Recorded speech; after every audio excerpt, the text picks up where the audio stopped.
They called my wedding a trivial event and chose a luxurious Hawaiian vacation instead. But a month later, when they came crawling back, demanding money, something inside me finally snapped. How far would you go to stand up to a family that constantly made you feel like you were at the bottom? My name is Autumn. I'm 29, and my wedding day should have been perfect. I'd worked so hard, built a successful nursing career, and found true love with Ethan. But as I walked down that aisle, the seats reserved for my parents sat painfully, undeniably empty. My father's cruel words echoed in my head. It's just a trivial event for someone at the bottom. That stung. It wounded me deeper than I could admit. But what happened next, just 1 month after our wedding, changed everything. They called about loan payments they'd somehow missed. Suddenly, the money I'd lent them years ago mattered again. Now, before I dive into the sheer audacity of that call, tell me in the comments where you're watching from.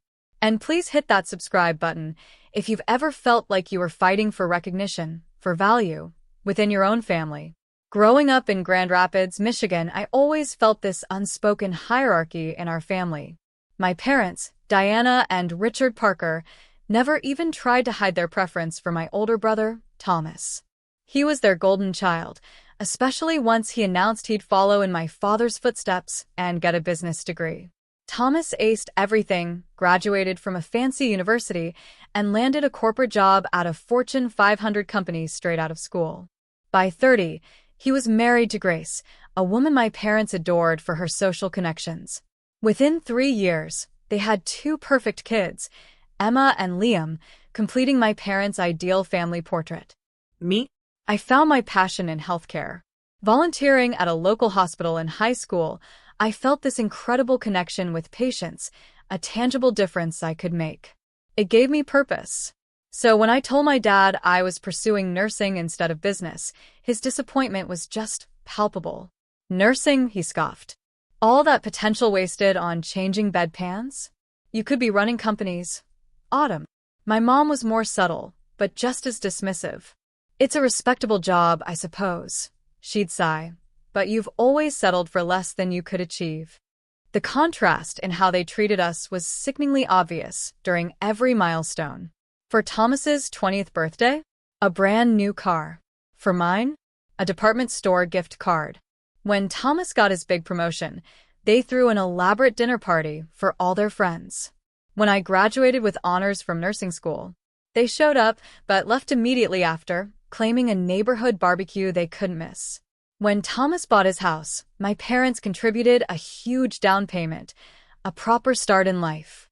When Ethan and I started looking at modest homes, my mom's only advice was to live within our means and start with an apartment. Despite all of this, I still clung to them.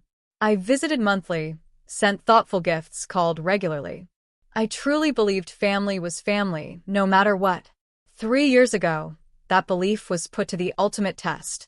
My parents called me in a panic. They'd made some bad investments, were 3 months behind on their mortgage, and the bank was threatening foreclosure.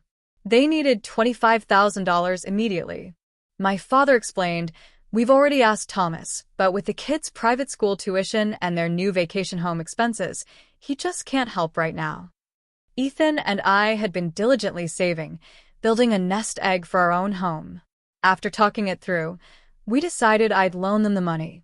"We'll pay you back," my mother promised as I transferred the funds. $600 every month until it's paid off. I insisted on a written agreement. Not because I didn't trust them, but because it was a significant amount. My father was offended, but my mother smoothed it over. We signed a simple contract. For nearly 3 years, they made the payments like clockwork. $600, usually on the 5th. I was proud I could help, and it seemed to bring us closer. My father even called to chat sometimes, something he rarely did before. As Ethan and I got serious, my parents were politely interested but never enthusiastic. Ethan was a kindergarten teacher. Gentle, patient, qualities I adored. My parents? Unimpressed. "A teacher?" my mother had asked. "Well, I suppose someone has to do it." Ethan and I met volunteering at a children's hospital. His dedication, his natural way with kids, captivated me. Within a year, we were inseparable. I knew he was the one.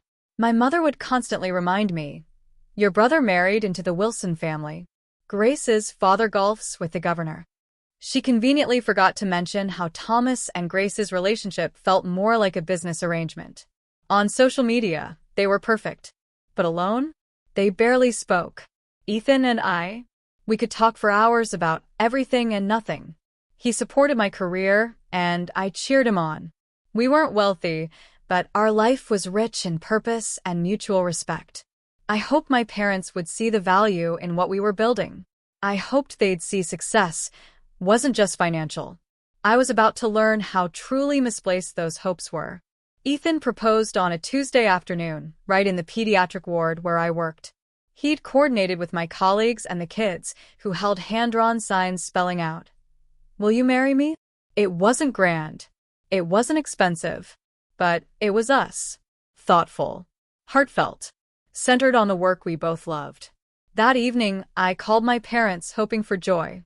"He proposed at the hospital?" my mother asked, disapproval dripping from every word. "Thomas proposed to Grace at the Ritz-Carlton, private dinner, string quartet." I still tried to involve her. Invited her dress shopping. She had a standing appointment with her bridge club. My future mother-in-law, Margaret, came instead. She cried when I found my dress. My mom, when I showed her photos, asked, "Have you considered something more elaborate?" Grace's dress was a designer original. Your brother spent a fortune. Every conversation circled back to Thomas and Grace's extravagant wedding 5 years earlier. Ours was much smaller. 70 guests. A botanical garden. A caterer we loved. Our budget was modest, but perfect for the intimate celebration we envisioned.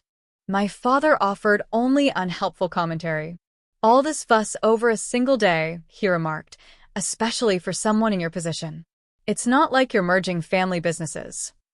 I tried to brush it off, focusing on planning my life with Ethan. We sent save the dates 6 months out. My mother confirmed receipt. "Got your card. We'll check our schedule."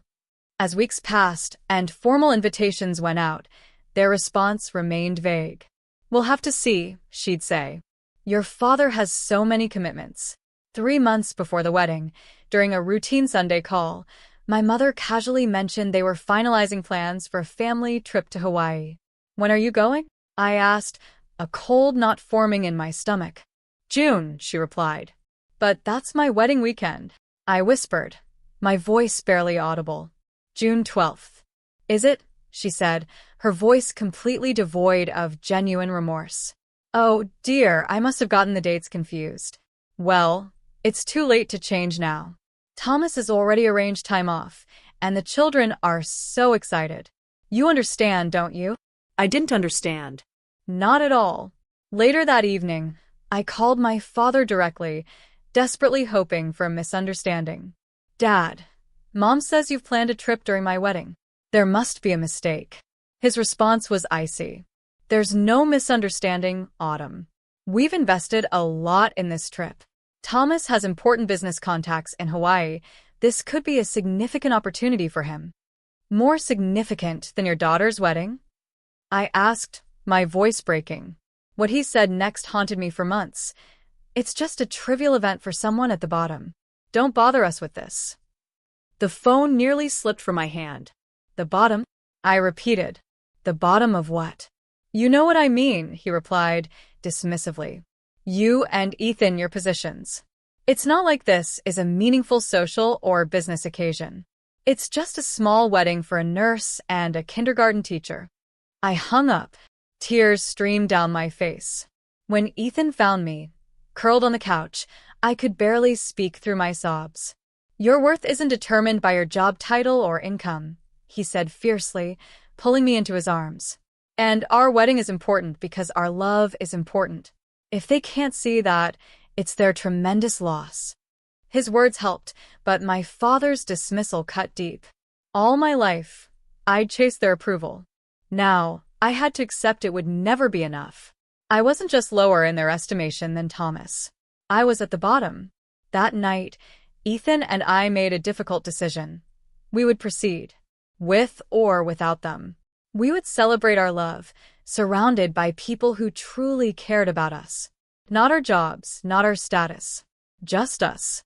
The weeks leading up to the wedding were an emotional roller coaster. Each morning, I woke with a sliver of hope they'd reconsider. Each night, that hope diminished a little more. I threw myself into preparations, grateful for the distraction. My future in-laws, Margaret and Robert, stepped up in ways I never imagined.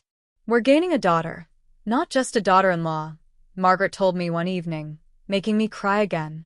The contrast between her acceptance and my parents' rejection was stark and so painful. My best friend, Riley, became my fiercest protector. "They don't deserve you," she declared when she saw my mom's text confirming Hawaii.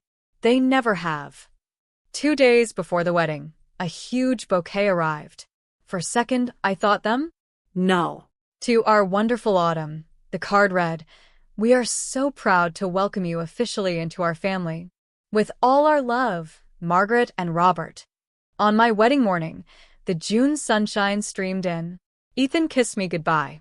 "Next time I see you," he whispered, "you'll be walking down the aisle." Riley arrived with breakfast and champagne. My bridesmaids, my colleagues from the hospital, friends from nursing school, they created this incredible bubble of love. Jennifer, a coworker, handed me a small blue box. "My grandmother's," she explained, revealing a delicate silver bracelet. She was a nurse, too, during World War II. She always said nursing wasn't just a profession. It was a calling. Only the strongest and most compassionate people answered it. She would have adored you. It was exactly what I needed. I fastened the bracelet, drawing strength from the connection to another nurse who understood my worth, even if my own parents didn't. At the botanical garden, everything was beautiful. Wildflowers, soft blues and purples, a string quartet playing. Robert, Ethan's father, found me just before the ceremony.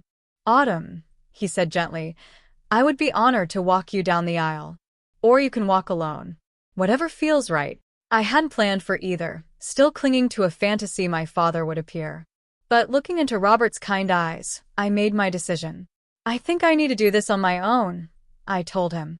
"But would you and Margaret sit in the front row? In the seats that would have been for my parents." "We would be honored," he said, his eyes glistening.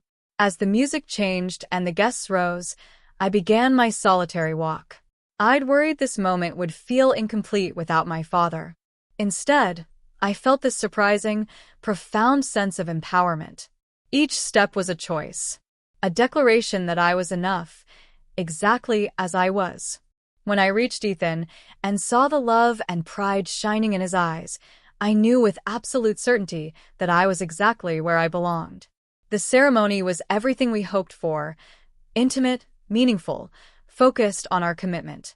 We wrote our own vows, promising to build a home where love and kindness were the foundation. As we exchanged rings, a deep peace settled over me. We were creating our own family now, one based on mutual respect and genuine care. During the reception, I danced with Robert. "Thank you for being here," I whispered.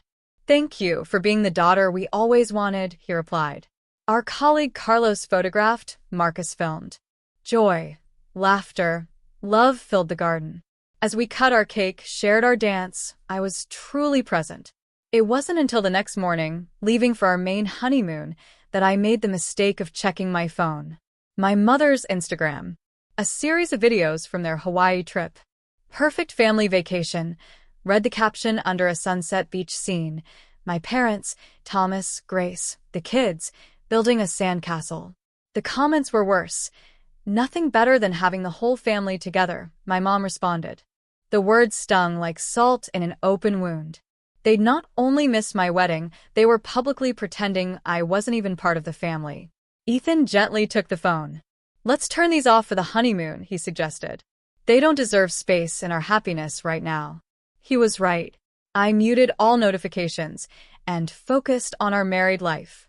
The pain lingered, but I refused to let it overshadow our beautiful commitment. Our honeymoon in coastal Maine became a sanctuary. Away from the noise, the pain, I began to heal. What if this is a blessing in disguise? Ethan asked one evening. Your parents have shown you exactly who they are. No more illusions. No more hoping they'll suddenly change. His words resonated. For years, I'd chased approval that would never come, measuring my worth through their eyes. Now, perhaps, I could stop that impossible race. Returning to our apartment, now our shared home, we built our life. New routines. Sunday pancakes. Wednesday board games. I consciously limited contact with my parents. No more weekly calls. No more desperate attempts to share my life. At Riley's suggestion, I started therapy with Dr. Bennett, who specialized in family trauma. What your parents did was emotional abandonment, she explained. It's part of a pattern. I began to see how deeply their favoritism had affected me, how I'd internalized the idea I was less valuable. You've spent your life trying to earn love that should have been freely given, Dr. Bennett said. That's not your failure. It's theirs. Ethan's family became an unexpected source of healing. Margaret called, genuinely checking in. Robert sent funny dad jokes.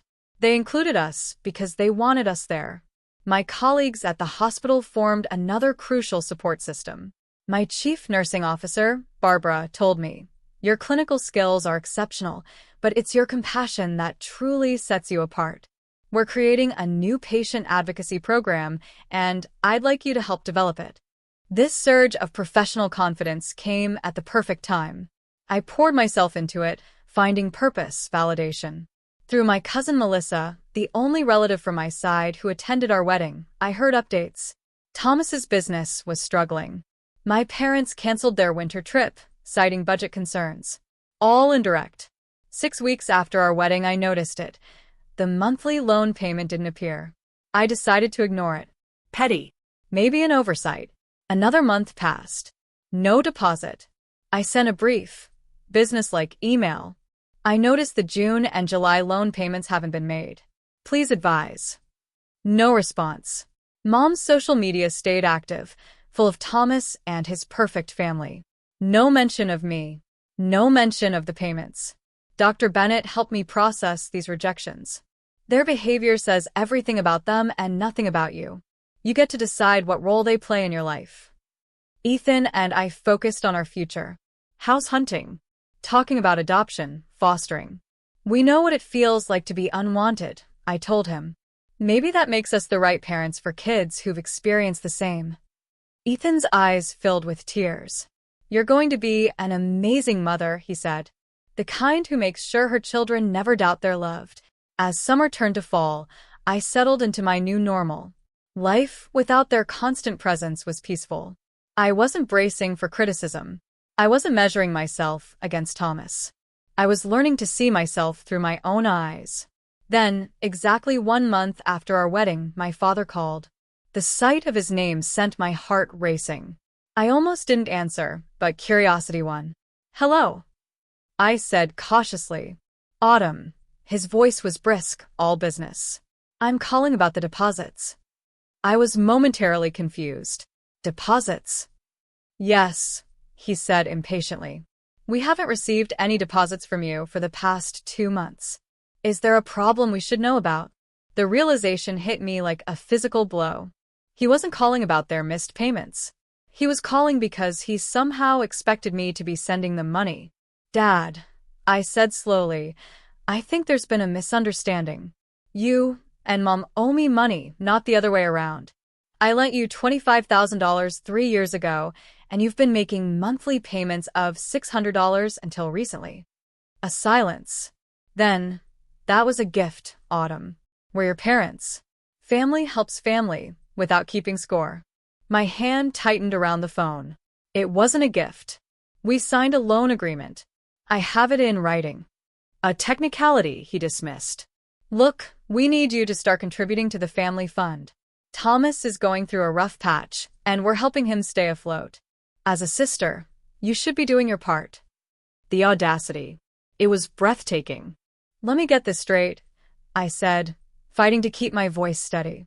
"You skipped my wedding for a vacation with Thomas. Called it a trivial event for someone at the bottom. Haven't spoken to me in over a month. Stop making payments on money you legally owe me. And now you're calling to demand I give you more money to help my brother? Don't be dramatic, Autumn, my father said coldly. This is about family responsibility. Thomas has children to support, and I have a life to build, I countered. A life you've made clear you don't value or respect. This isn't about respect, he insisted. It's about practical matters. Thomas needs. I don't care what Thomas needs, I interrupted, surprising myself with my own firmness. I care about the $25,000 you borrowed from me and promised to repay. I care about being treated like a member of this family instead of an ATM you can withdraw from whenever Thomas has a problem. His tone hardened. I'm disappointed in you, Autumn. This selfish attitude isn't how we raised you. No, I agreed. You raised me to believe I was less important than my brother. Less valuable. At the bottom. But I'm not accepting that anymore. I hung up, my hands shaking. Within minutes, my phone rang again. My mother.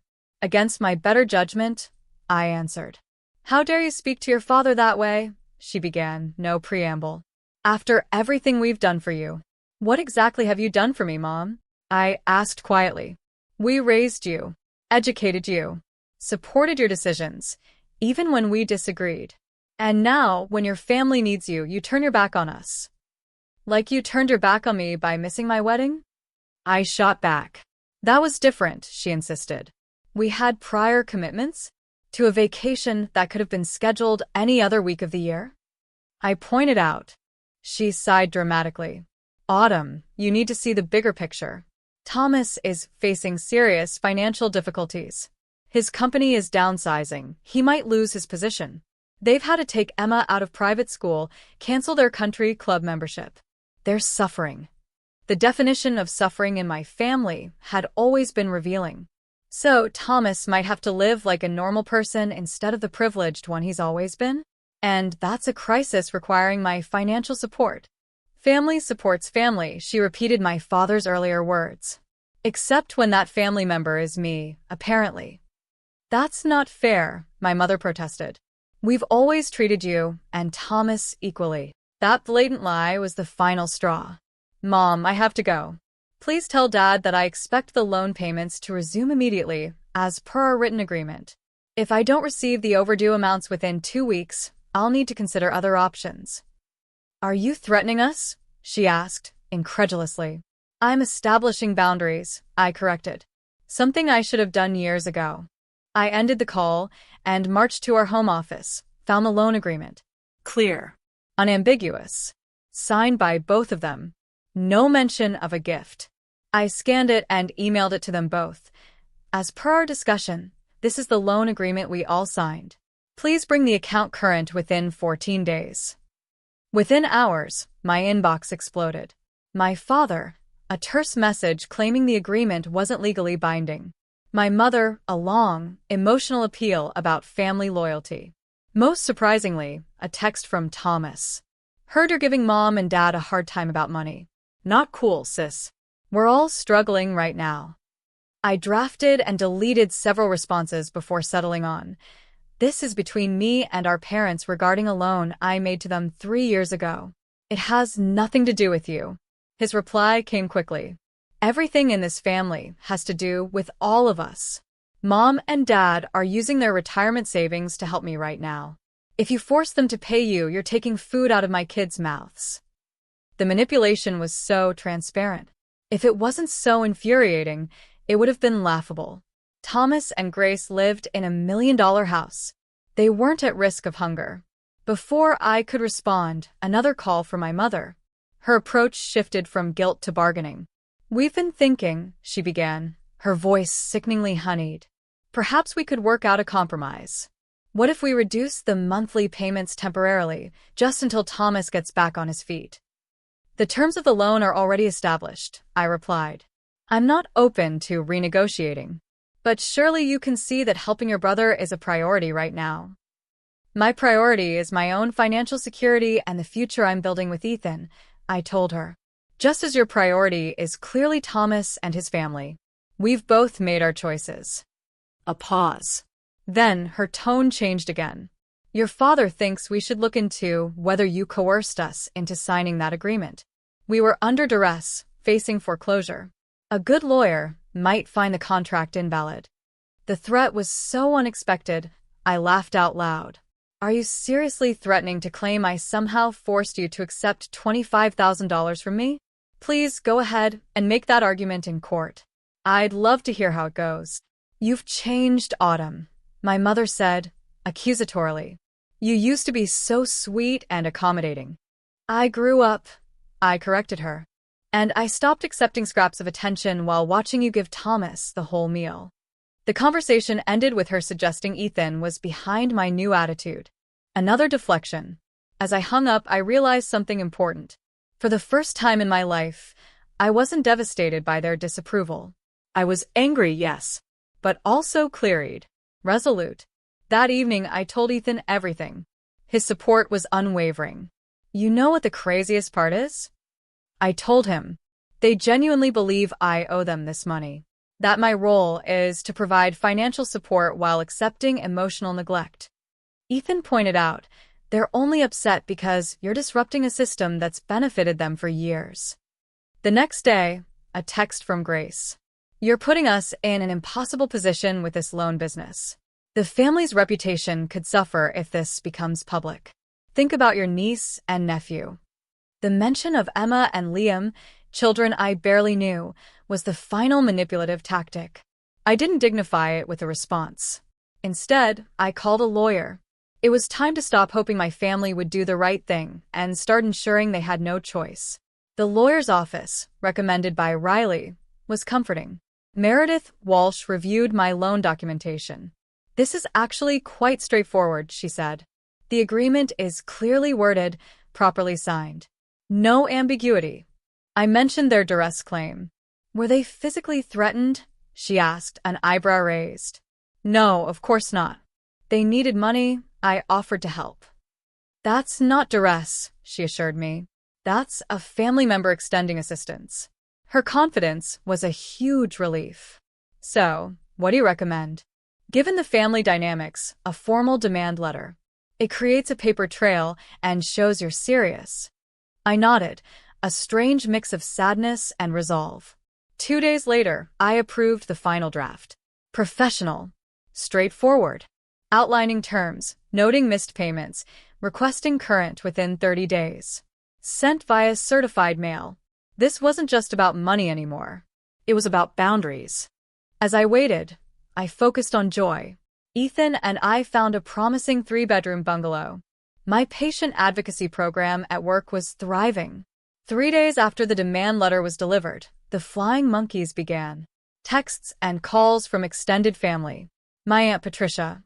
Diana is absolutely devastated. What kind of daughter hires a lawyer against her own parents? My Uncle Gerald. Your father helped pay for your nursing school? How ungrateful. My cousin Derek. The whole family is talking. It's embarrassing. I ignored them all. Dr. Bennett had warned me. When you set boundaries, those who benefited from the old system will work hard to pull you back.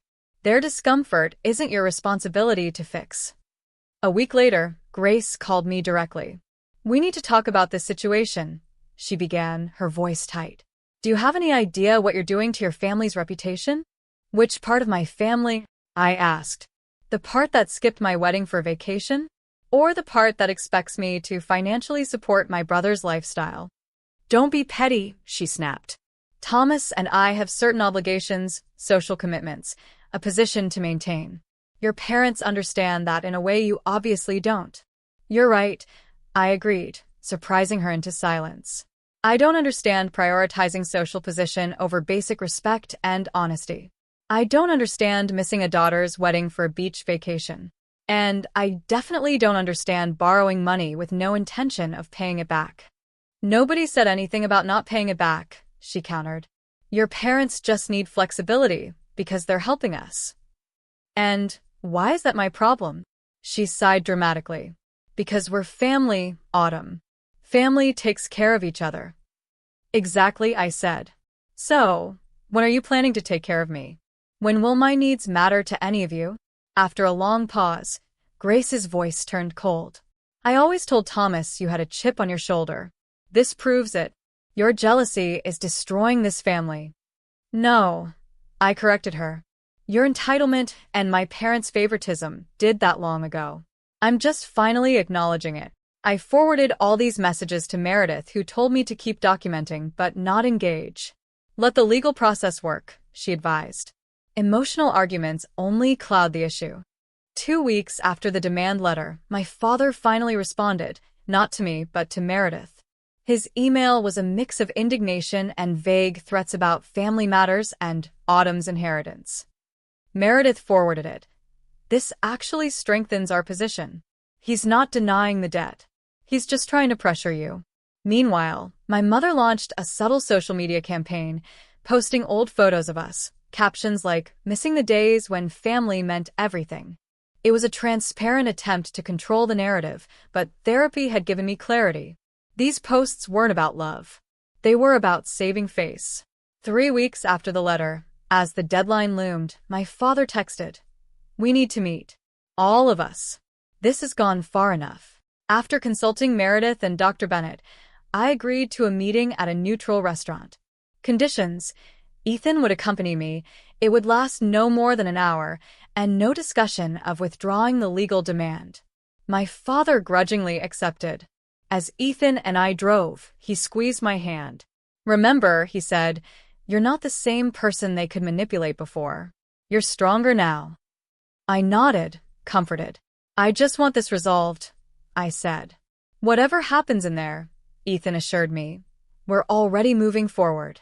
They can't take that from you unless you let them."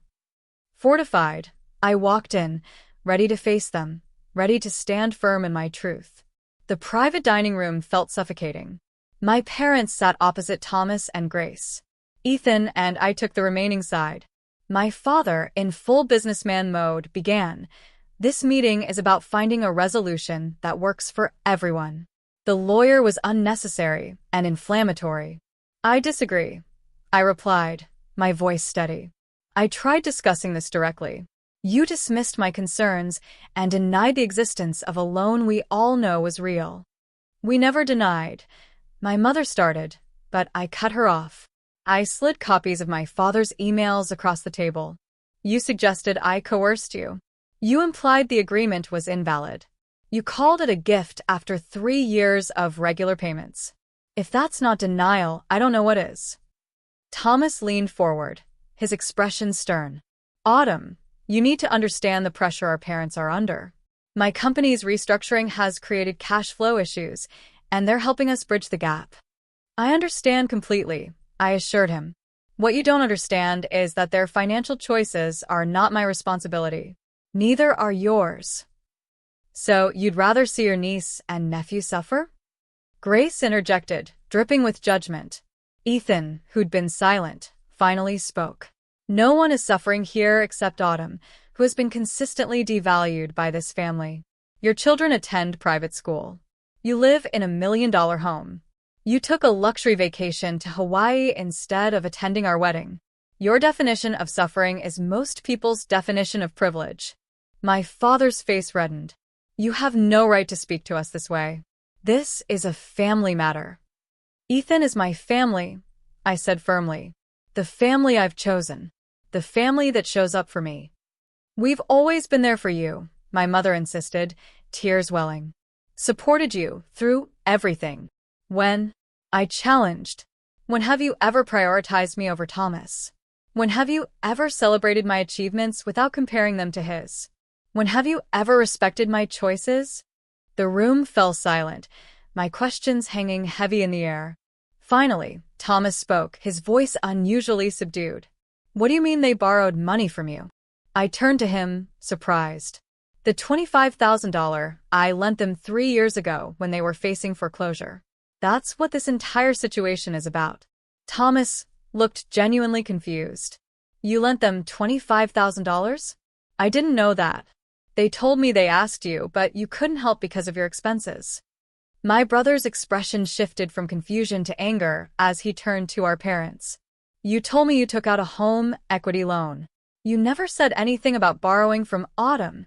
My parents exchanged a guilty look that confirmed everything. They'd been lying to both of us. Telling me they'd asked Thomas. Telling him they'd secured bank financing. We didn't want to worry you, my father told Thomas. You were dealing with Emma's school issues. So you borrowed from Autumn instead? A nurse's salary? Thomas shook his head in disbelief. And now you're using the money you're supposed to be repaying her to help me? It's complicated, my mother said weakly. No, Thomas countered.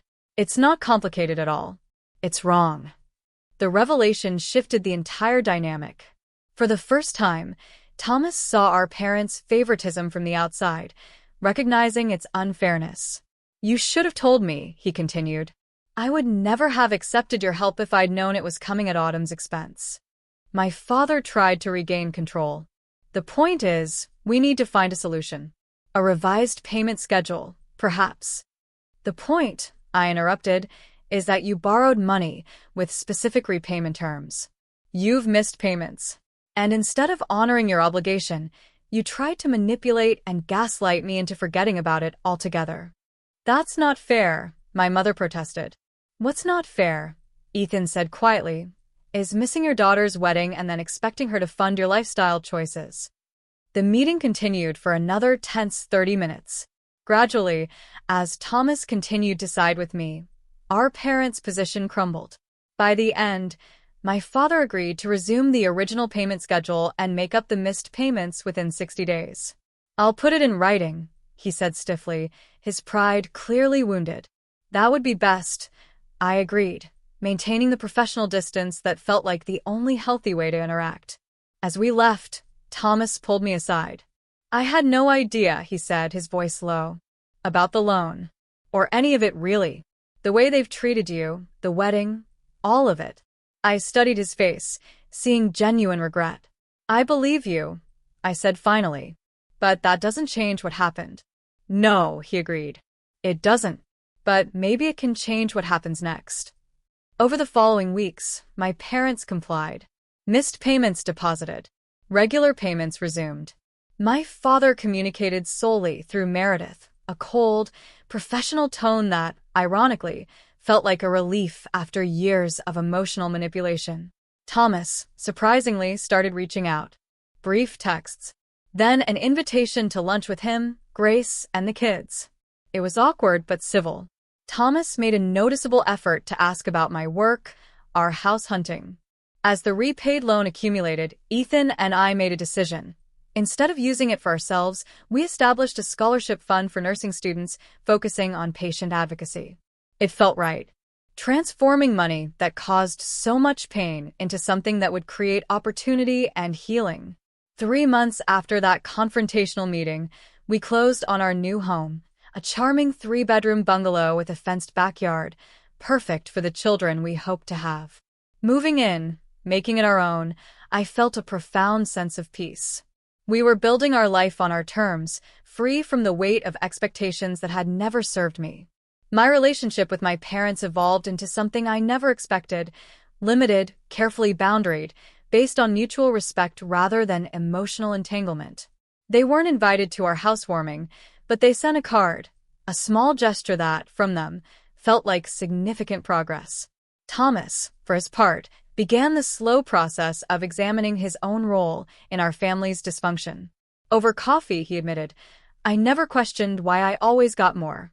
It was easier to believe I deserved it somehow. That's how privilege works, I told him. It's invisible to those who have it. He nodded slowly. I'm trying to do better with Emma and Liam, making sure they understand that worth isn't measured by achievement or status. It was a start, not forgiveness, but an opening. 6 months after our wedding, I discovered I was pregnant. The joy was complicated by questions about involving my family. After much discussion and Dr. Bennett's counsel, we set clear boundaries. They could be grandparents, but only if they respected our parenting decisions and treated us with consistent respect. Our child will never feel ranked or valued based on achievements, I told them. They will be loved unconditionally, exactly as they are. My mother seemed genuinely moved. I want to do better, she said quietly. With your child. With you. Actions, not words, I reminded her. That's what I'll be watching for.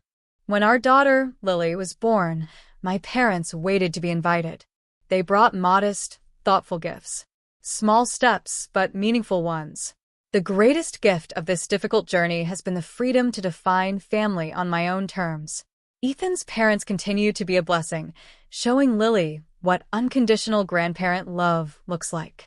My hospital colleagues, especially Barbara, Lily's honorary grandmother, create a community of support. And Riley, my unwavering friend, is Lily's godmother. "You taught me what it means to stand up for yourself," she told me recently. Your daughter is lucky to have that example. I don't know what the future holds for my relationship with my parents. Some wounds heal completely. Others leave scars that change how we move through the world. What I do know is that I've broken a cycle that could have continued for generations. My daughter will grow up knowing her inherent value doesn't depend on comparison or competition. She will never be at the bottom of anything, especially not her family's love. If you're watching this and struggling with family dynamics that diminish your worth, please know that you deserve better. Setting boundaries isn't selfish, it's necessary for your well-being. And sometimes, the family you create through choice and love is more nurturing than the one you were born into. I'd love to hear your thoughts in the comments. Have you ever had to stand up to family members who took you for granted? How did you find the courage to value yourself when others wouldn't? Please like this video if it resonated with you. Subscribe for more stories about finding strength through difficult family situations, and share with someone who might need to hear that they're not alone. Thank you for being part of my journey, and remember, you are worthy of respect, regardless of what anyone else might say.